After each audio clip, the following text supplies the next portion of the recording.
And welcome everybody to the Kofi B podcast. To those tuning in on Facebook, YouTube, KofiBmusic.com, or even listening in on Apple Podcast, thank you so much for taking some time out of your busy quarantine day to watch us. I'm your host with the most, Kofi B, Kofi Boache.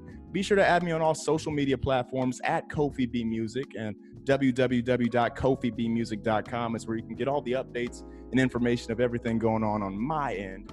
However, this is not about me right now, man, because I got a very special guest joining me on the show today. I mean, when you think of people in the music industry and artists that have been just killing it for a long time, right? I mean, year after year, great album after great album, right? New idea after new idea, amazing tour after amazing tour.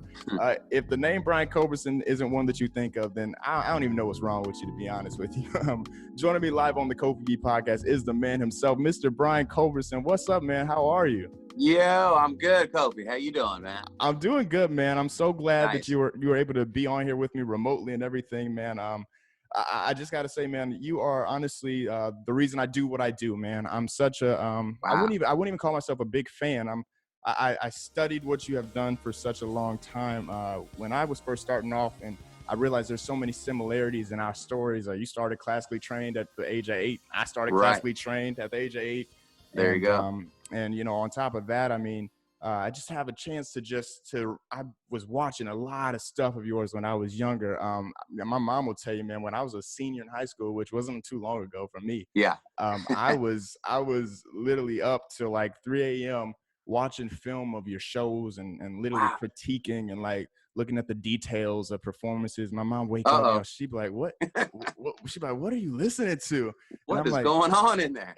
I was like, no, this is the Brian Culbertson show. I was like, I'd bring her in and I'd show her the details of like when you're percussive playing and, you know, playing with double octave and all this stuff, just all the different stuff that you were doing. And I was like taking that stuff and applying it into what I do.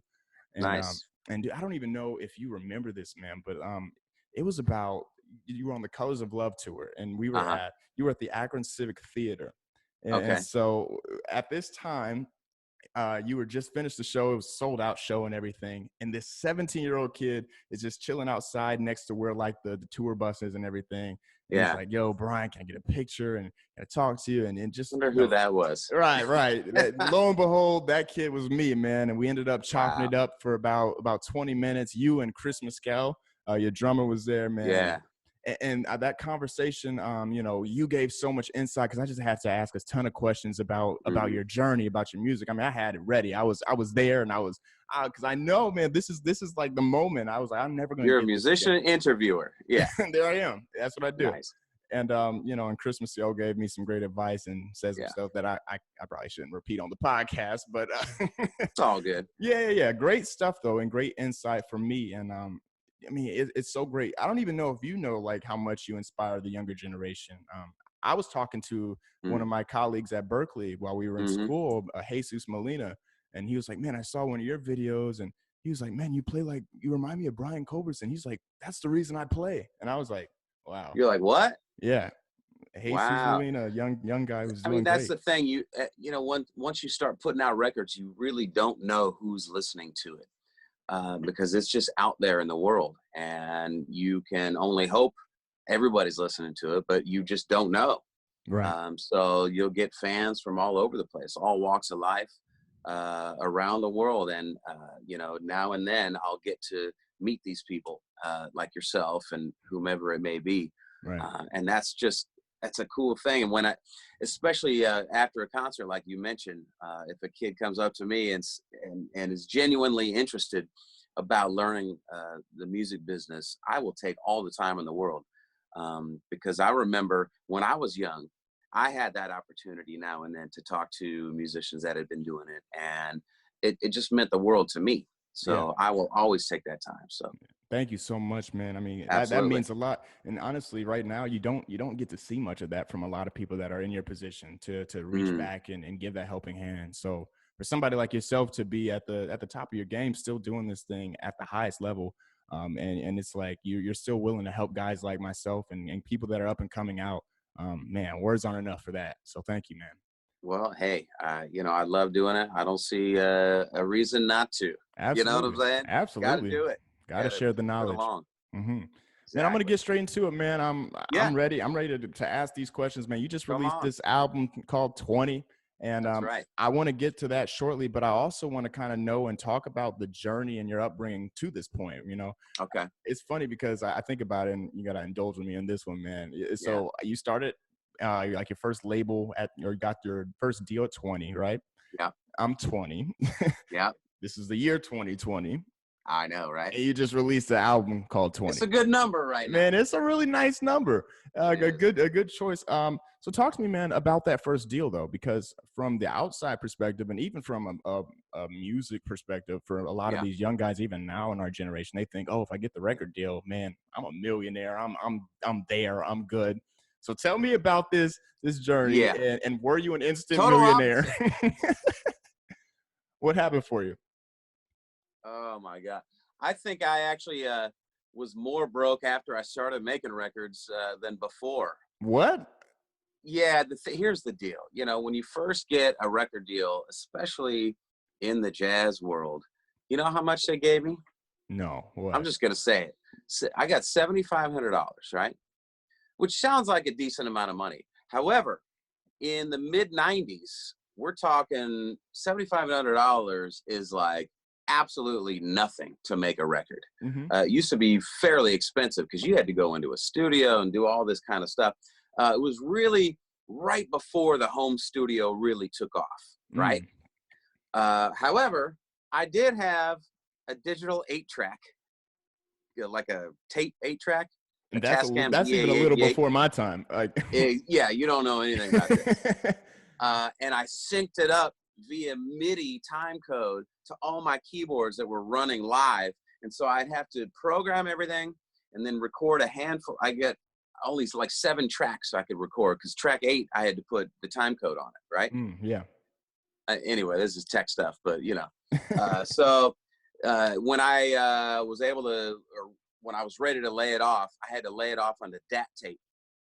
Okay. Digital audio tape. Yeah. There was no MP3s yet. Didn't exist. Isn't that crazy? It wasn't even that long ago. That's weird. I mean, because we're talking about like 20, 25, a little plus years ago. 93 when I made the record. That's 27. Wow. That's not that far away, really. That's what I'm saying. No Pro Tools didn't exist yet. Wow. No one knew about it. It wasn't happening. So I was running Studio Vision, which was this old software, is no longer. Logic bought them. And then, anyway, long story short, that's how I was making my first record. So how did you land that first deal, though? What was that process like for you at that age? Yeah, I was living in Chicago, and I always knew I wanted to be some sort of songwriter, producer. I didn't necessarily know or set out to become an artist per se. Right.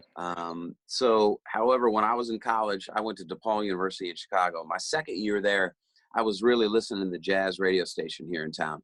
Mm-hmm. And it was pretty big at the time. Jazz radio was big in the 90s, man. It was all over the place. FM radio, traditional radio.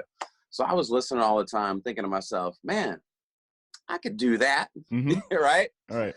So I decided to put 3 songs together, a demo per se. And I had only known one person really that was in the record business. One person. It was a family friend that I had known since I was a kid. At that point, he was working at a small little indie label in LA called Mesa Blue Moon Records. And on and off throughout high school, I would send him, little cassette tapes of stuff I was working on. And he was always supportive. Hey, good job, Brian. Keep working at it. But this particular 3-song demo, I sent it to him, and he immediately called me after listening to it. It's like, hey, I think we got something here. I'm like, what? Wow. He's like, yeah, you got these 3 great songs. I'm going to play it for everybody at the label that I'm working with now. I'm like, okay. 2 weeks later, I get a letter, old school letter in the mail, right? Mm-hmm. From the president of the label, Mesa Blue Moon. This guy's name is Jim Snowden. He sends me, writes me this letter on this letterhead, official letterhead. I still have this letter, by the way. Mm-hmm. He writes, Dear Brian, I got the demo from Bud, gave it to me. Upon my return from Europe, I thought this was so fancy, right? whatever. I would love to sit down with you and discuss a record deal. We're prepared to offer you 6 albums. I'm like, what? Wow. Freaking out as a kid, you know. Mm-hmm. I was your age right then. Right. Sure. So, you know, he gets back a couple weeks later, calls me up, sends me this whole deal memo of all this stuff. I didn't, you know, I didn't know anything about the industry. I didn't have a lawyer. I didn't know anybody. I was just like, yeah, sure. Sign me up. Signed. How many songs like before that point, like were you sending to this guy? 3 songs. I mean, no, I'm saying, but like you said you kept showing him stuff. Oh, yeah. About every year I would send him 2 or 3 songs. That's it. Okay. And then like once a year. So you get this deal. It's not, you're paying essentially out of pocket. But I mean, I basically had enough money to buy a couple reverb units and pay a couple musicians. Wow. And you made a project with it. Yeah.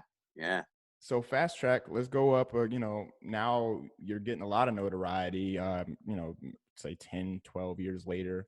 And you're making a decision though, about 6.5 years ago at this point now to switch from being with a major label to now being independent.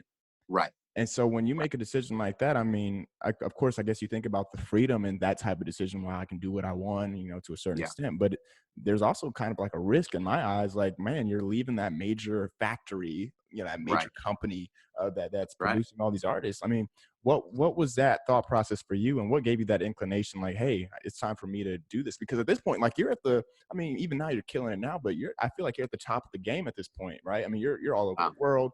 You're doing a lot of great stuff. This is a risk.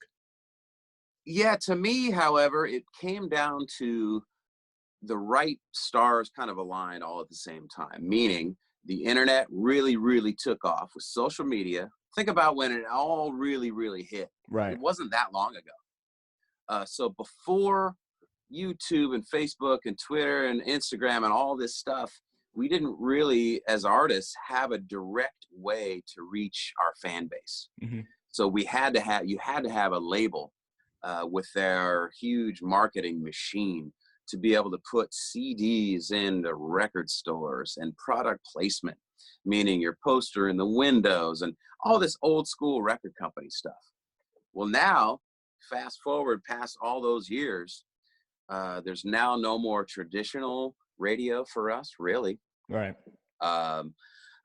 There is all this online content that we can do ourselves for free, right?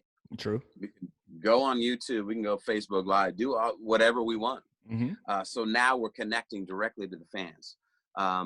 And at that point, I had also built up a really good, strong fan base in terms of concert goers. And really, that's kind of the main reason I decided to finally go indie, is because I knew I had that loyal fan base there that was willing to kind of come with me on that journey wherever I was going to go. And then lastly, you got to look at the finances. You got to start doing the math. So I would start writing down all these numbers like, wait a minute, we spent this and this. This doesn't really add up. I've never made any money on labels. Wow. No matter how many you sell, I mean, yeah, you make some money, but not really. They're taking the lion's share for sure. I mean, a lot of guys will talk about now about how they're getting these $1 million record deals, but they don't know, like, that's spanned throughout X amount of years, and then they have typically it's over 6 albums. So divided by 6. Yeah, typical album deals or record deals are six records long. Really? Yeah. And so you're funding everything from that budget, right? Correct. That's crazy. You say, you got $1 million deal. Well, divided by 6, and then you're never going to make that money back. Right. That's crazy. But from even doing the music thing, now you put yourself in this position where you're doing things kind of outside of music in my eyes. I mean, you got this whole, you're interested in like the wine business now. You're doing like a lot of stuff with Napa Valley things. And exactly. Just recently, you made the announcement that you're going to postpone it for later on in the year. You know, everything that's going on right now. everything's postponing. So what are you going to do? Right. But I mean, this festival, I mean, this Getaway, Yeah, is so, it's like, it's crazy because it seems like it's kind of just grown and developed its own culture outside of your brand. Um, absolutely. and it's Yeah. cool to see that. I saw in an interview that you did a while back, it said that you started this thing off with just about 4 people. Yeah, I mean, really, initially it was me with the idea, and I called a friend of mine who worked at a winery in Napa and just kind of brainstormed for like 3 hours one night. And after we talked, I was like, okay, I think this is going to be interesting. And then I called my manager, and my manager, manager's job is to tell you all the risk factors and to tell you why not to do it, Right. right? So, after that phone call, I was still like sure that we had something here. And I Mhm. said, man, I really, really want to do this. Will you help me make it? And he's like, absolutely. So year one happened. We went on sale and sold out the first year festival in 1 week. Granted, it was a 500 seat venue, small, but still it told me that really we were onto something here. There was an opportunity for growth in that situation. Yeah, people that like this kind of music, they like wine, they like nice things and like hanging out. So let's put it all together. So, I had done a lot of cruise ships and various other festivals. And so I wanted to take kind of all that knowledge that I had and put it into my own event. So Yeah, what type of that like was 9 years ago. what type of like mindset does that have to take place when you're doing event planning? How Yeah. does that work for you? Is that a whole different, I mean, I feel like that's left field from music creation to a certain Oh, extent. well, yeah. I mean, number one, you got to have a great team around you that understands live events as well. So you're always kind of batting ideas back and forth between everyone. So for that first whole year, I was literally in Napa every month myself, going around knocking on doors, so to speak, Really? talking to different wineries. Hey, you don't know me, but I'm a jazz musician. I'm putting together a jazz festival here in Napa. Do you want to be involved? Lots of doors slammed, Hmm. typical. Yeah. But now and then, you get somebody to say, hey, we know who you are. Yeah, come on in, try our wine. Can we be a part of it?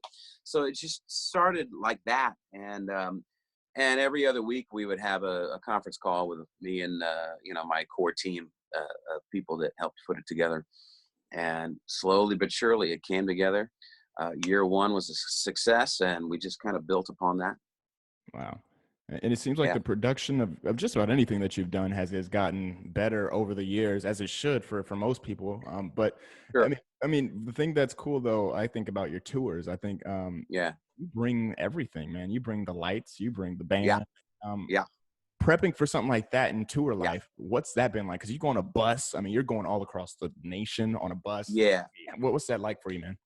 Yeah, nowadays when we go on a tour like that, it's really you got to start planning at about 18 months in advance. Sheesh. Wow. Oh, it's a long way in advance. Number one, a lot of the venues that we book are like performing arts centers, which book very far in advance.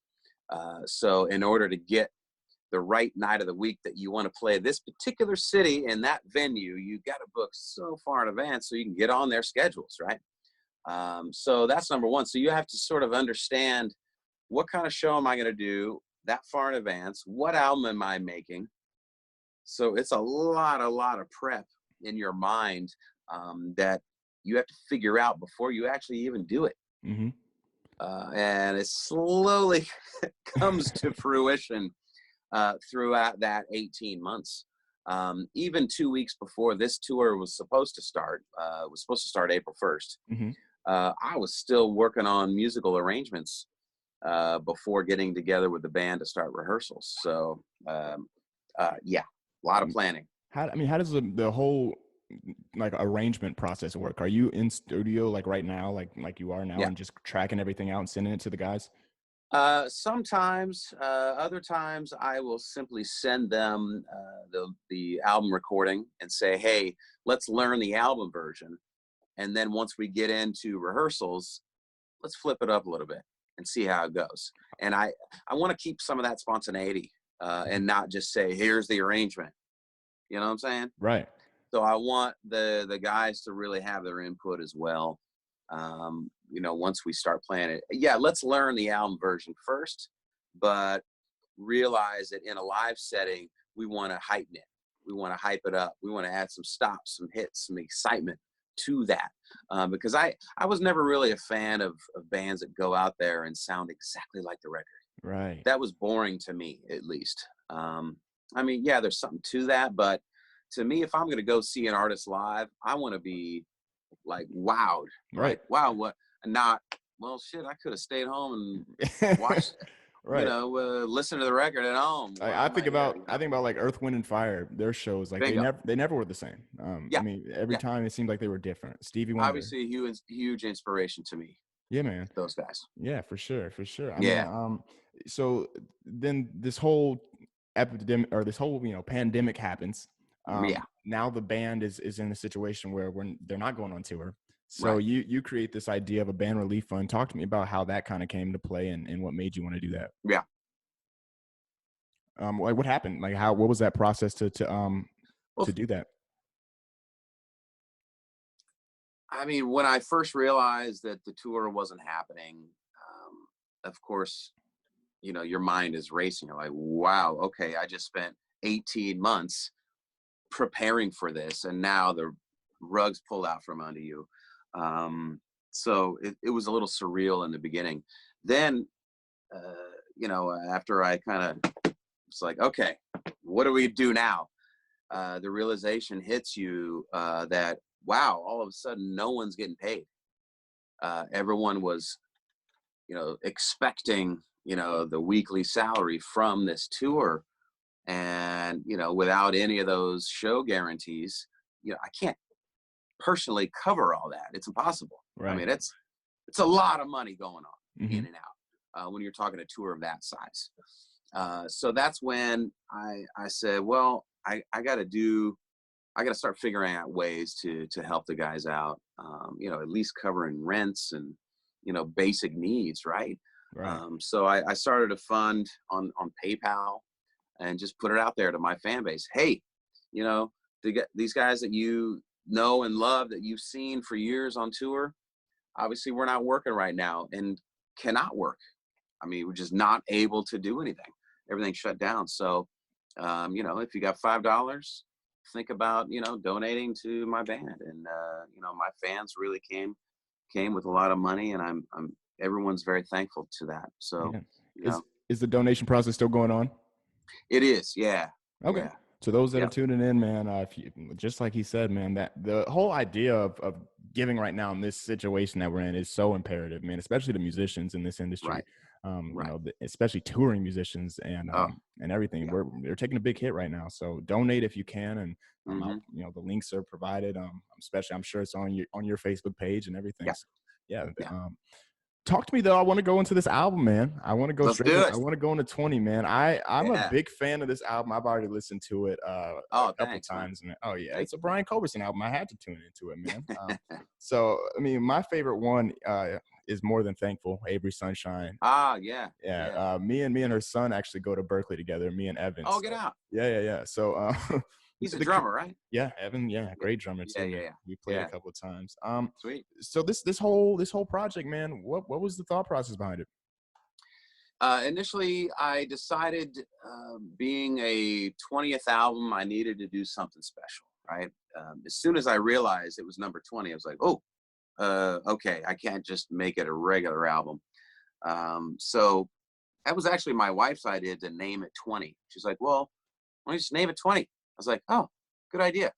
So then once I had that idea, I remembered that on my 12 album, I don't know if you remember that, also Roman numerals, XII. I do remember that one, yeah. That particular project was my 12th record. And for that one, it was kind of a mixture of different styles all kind of thrown together. So therefore, I decided to do something similar for this 20 album. Yeah. Also using Roman numerals, right? Yeah. I just thought it looked cooler. The 12 one, is that the one? I don't know if you remember this. It has, oh my gosh, dun, dun, dun, dun, dun, Get Up on it, right? With Chuck Brown. Oh my gosh. Yeah. Okay, that's the one I'm talking about. Yeah, that's one of my favorite projects. Me and my crew, we played. That's called Feeling It. Feeling It. I'm sorry. I'm thinking of song, Get It On. That's on the other album, though. Okay, yeah. So this album, though, it spans, I mean, it's genre under jazz, but like, dude, it's like it's funk, It's everything. it's all. I mean, it's like I wish we could. If it was a food, it's definitely gumbo. I'll tell you that. Like Oh yeah. it's a mixture of everything, man. Because you There's get gospel, funk, yeah. jazz, pop. What else is there on there? There's a little bit of rock. I mean, I just threw it all in there. What Yeah, you I mean, just said. you basically you gave us everything in a time when we need it. Um so like the process of getting these musicians together in the studio, is Yeah. this an album that you cut live? No, this was definitely a layered project. Okay. It had to be because there was so much production involved. To cut an album live, it's just a different type of record. This one was very heavily produced. So I started out every song demoing it out fully, and then one by one kind of replacing each part, starting with the drums. So I had Kahari come in first, and he tracked drums on the whole album Mm-hmm. before anybody else was on it live. But I had, had all the other parts kind of in mind. But then, you keep going, then you add guitar players and bass players and percussion and all this other stuff. Horns and vocals kind of came later, because I like to put the lead type stuff later on once Right. all the foundation is there. And it seems like it seems like you just, well, year after year you're making like a project every year. I mean, you just had two Yeah, within less than a year. I know. Like Yeah, what's the process in creating these albums, man? Like, I mean, how are you able to produce this much music so fast? What's your secret? that is a good question. Well, the only reason I did 2 records this past year in a row was I had an album that I did. It was a trio record called Winter Stories. I didn't even mean to make that one. I was walking around Chicago and was seriously inspired by the cold weather in winter. Really? This had never happened to me before, so Yeah. I was like, You must have not been in Chicago that long for a minute. exactly. Yeah. So I was walking around. I was like, man, I feel like writing these cozy songs, right? Sitting Hmm. by the fire and all this kind of music. So every day for 10 days straight, I wrote a song and demoed it out. So Mm. within 10 days, I had this whole album done. So it was very, very quick. So I decided to make that record, but it turned out to be a more difficult album than I thought. So it took a little longer to finish it.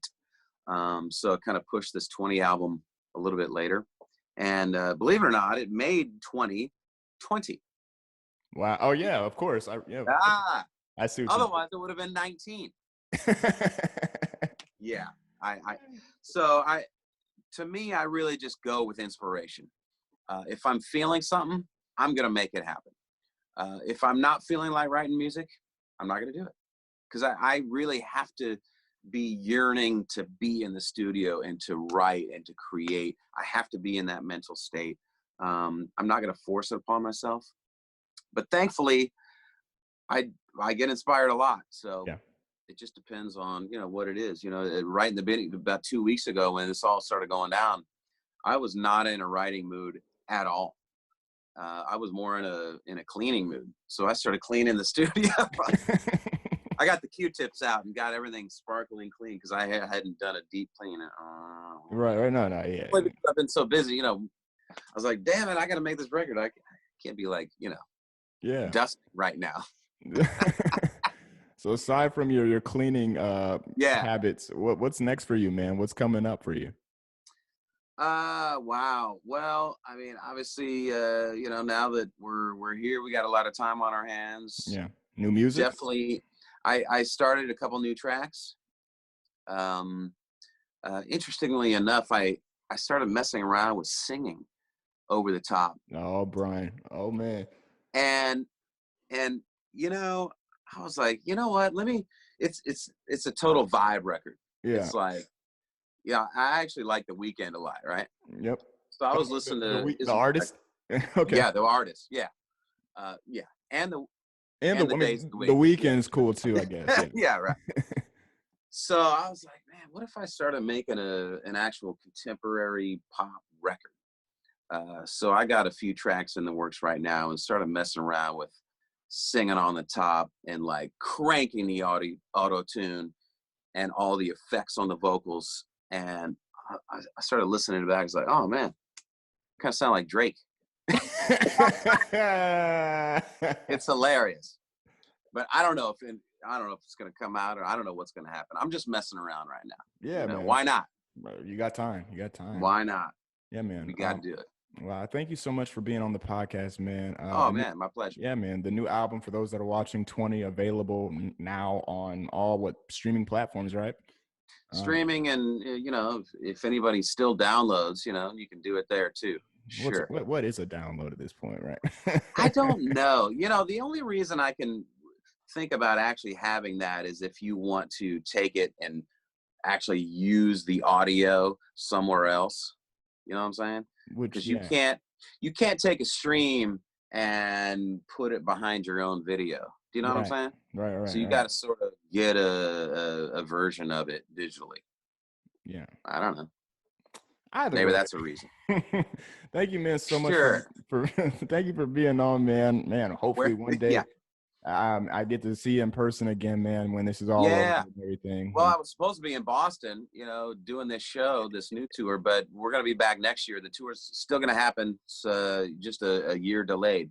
For sure. Yeah, so man. We're playing at Lynn Auditorium, by the way. I have no idea. I just moved here, but I'll figure it out.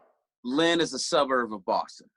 Okay. All right. I don't even know where I'm I don't even know where I'm at right now in Boston. I just got here like 2 weeks ago. I got time. Get out. Okay. Yeah. So. Wow. Crazy. Yeah. Okay. Yeah, man. Crazy times. Well, hey, best of luck to you. Enjoy. Hopefully you'll get to go to class at some point. Yeah, man. It's probably right. I think I skipped a class for this, but it was worth it. It was. Oh, my bad. Oh, you're good, bro. Thank you so much, man, for being on. Thanks, Kobe.